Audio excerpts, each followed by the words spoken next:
Bismillahirrahmanirrahim. Assalamualaikum warahmatullahi wabarakatuh. Alhamdulillahirabbil alamin. Wassalatu wassalamu ala asyrafil anbiya wal mursalin wa ala alihi wa ashabihi ajmain. Amma ba'd.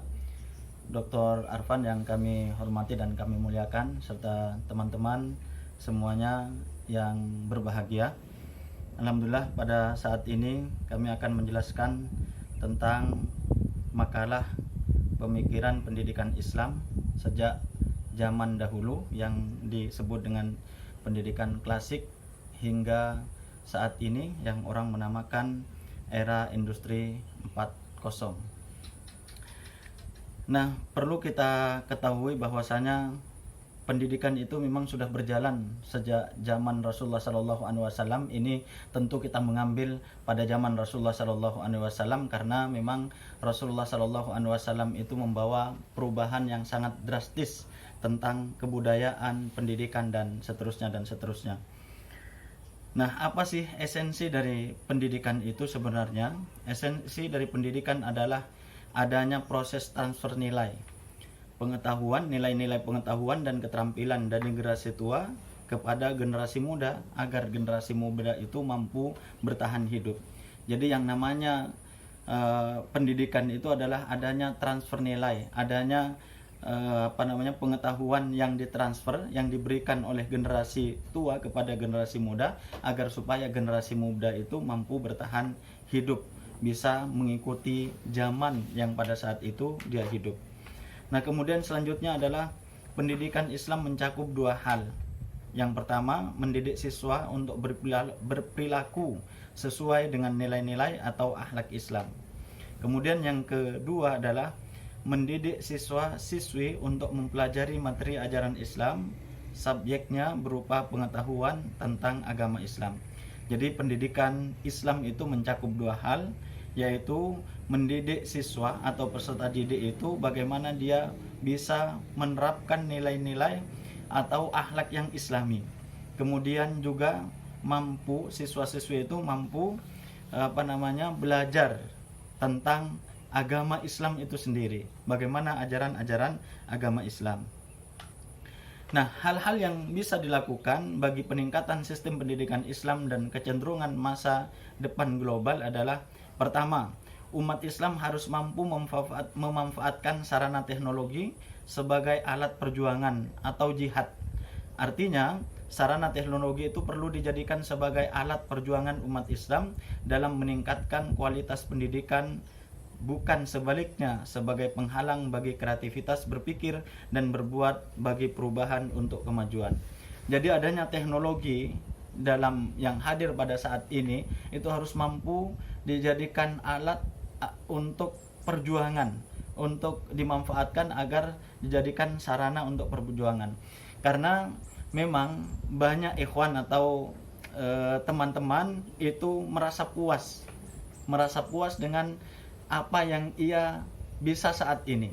Contohnya mungkin dia hanya bisa belajar melalui buku-buku, melalui kitab-kitab, itu sudah puas, tidak lagi mau mengkaji dan berubah, ya, berpikir bagaimana agar supaya buku itu bisa menjadi digital, yang bisa diupload, bisa disebarkan, dan seterusnya dan seterusnya.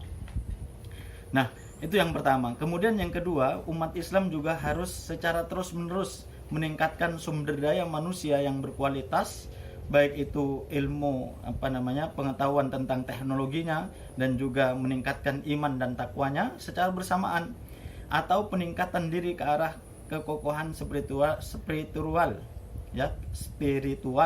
moral dan intelektual. Jadi umat Islam itu harus terus-menerus meningkatkan dirinya, meningkatkan sumber daya manusia, artinya meningkatkan dirinya itu bagaimana meningkat ilmu pengetahuan, teknologinya juga tahu dia, teknologinya berkembang, ya, mengikuti zamannya, dan juga yang harus selaras dengan itu adalah keyakinannya, keimanannya, dan juga ketakwaannya. Jadi dua hal ini harus berjalan beriringan sehingga tidak timpang. Ada orang yang maju teknologinya, dia menguasai ini dan itu, sampai istilahnya berpikir bagaimana bisa ke bulan, akan tetapi karena keimanan dan ketakwaannya itu tidak ada pada dirinya, sehingga juga pincang dalam menjalani kehidupannya. Bahkan dia akan sengsara baik di dunia maupun di akhirat. Nah, ada juga orang atau umat Islam itu hanya meningkatkan keimanan dan ketakwaannya saja. Keimanannya, ketakwaannya ditingkatkan luar biasa, akan tetapi dari teknologinya dia tidak mengetahui sama sekali. Maka ini juga akan mudah dibodohi.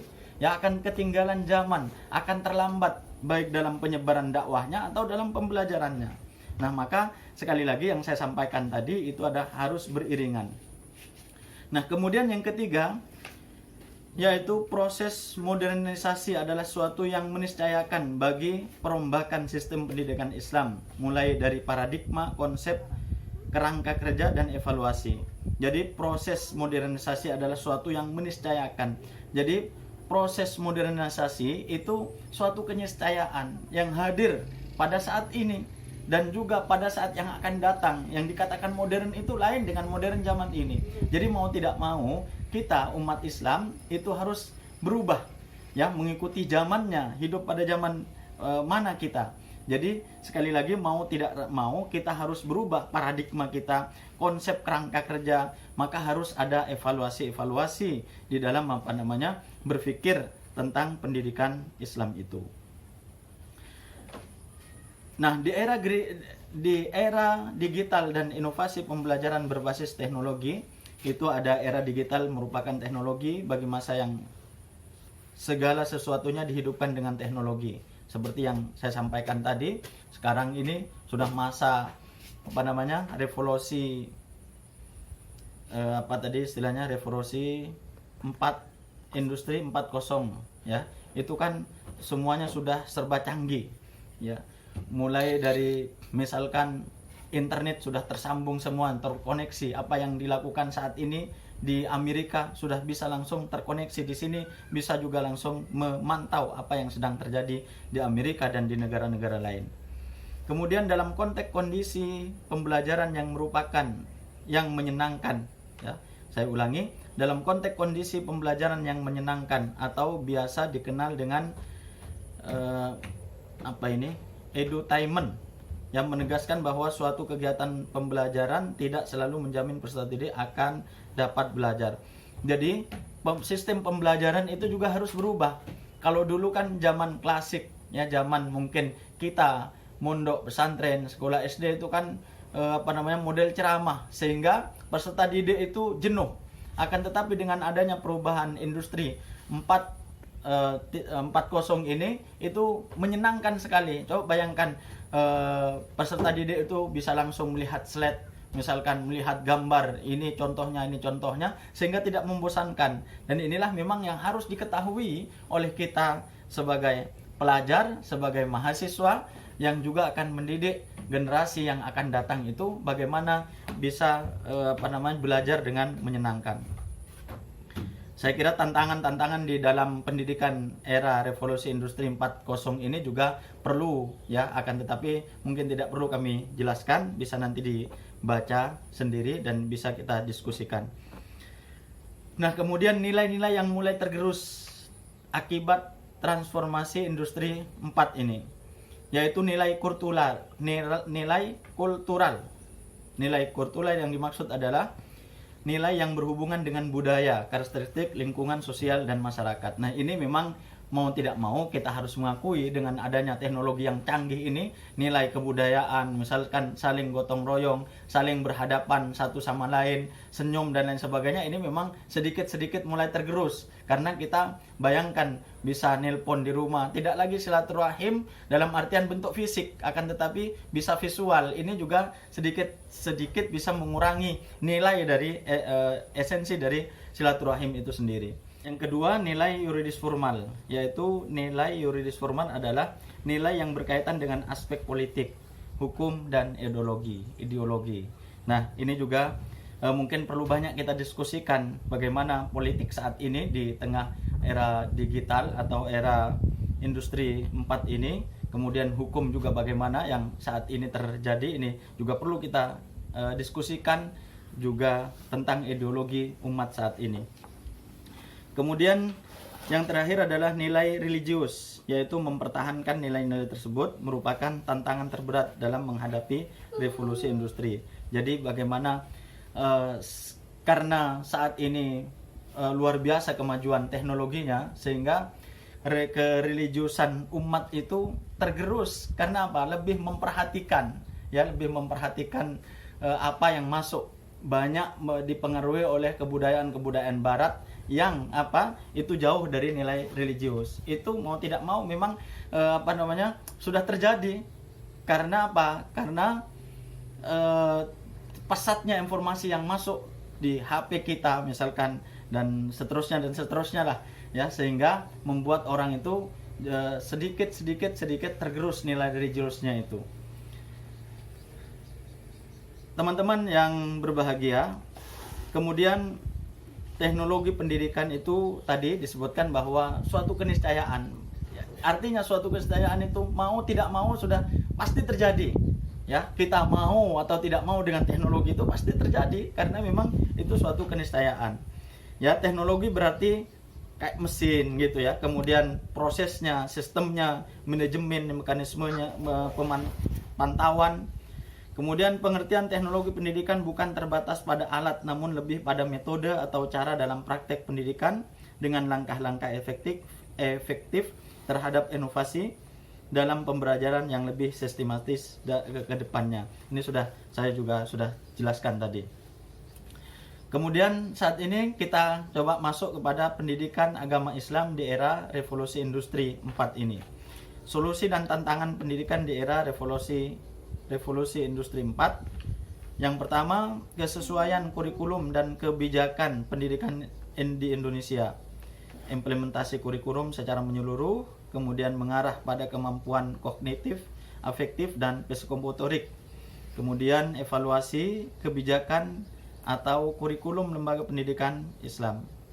Yang kedua, kesiapan SDM dalam pemanfaatan ICT saat ini, dan juga kesiapan SDM dalam mengoptimalkan kemampuan karakter siswa. Kemudian mungkin yang paling penting juga kita sampaikan di sini adalah bagaimana peran Islam yang dapat dilakukan terhadap perkembangan iptek ini. Jadi bagaimana Islam itu berperan di dalam perkembangan iptek. Yang pertama, akidah Islam harus dijadikan basis segala konsep dan aplikasi iptek. Jadi akidah itu mesti harus pertama ditanamkan.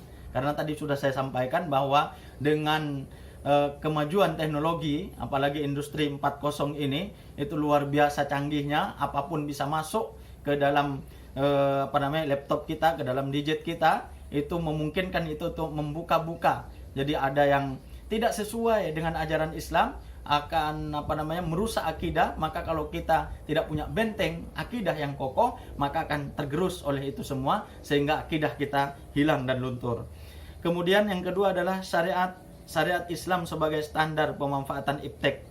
Standar syariah yang diberlakukan untuk memanfaatkan iptek adalah mengenal hal-hal yang haram. Jadi apa yang haram, apa yang tidak sesuai, itu mesti ada syariah yang mengatur. Kalau orang itu tidak mempunyai pengetahuan tentang syariat Islam, maka dia tidak mengenal halal haram, apa yang bisa dilihat, apa yang bisa dikonsumsi, sehingga nanti akan merusak akidah dan keimanannya. Maka mesti syariahnya juga atau pemahamannya juga terhadap Islam, ya, pemahamannya terhadap fikih, mana yang boleh, mana yang tidak, ini juga harus ia kuasai sebelum dia terpengaruh dengan adanya hal-hal yang bisa merusak keimanan dan akidahnya.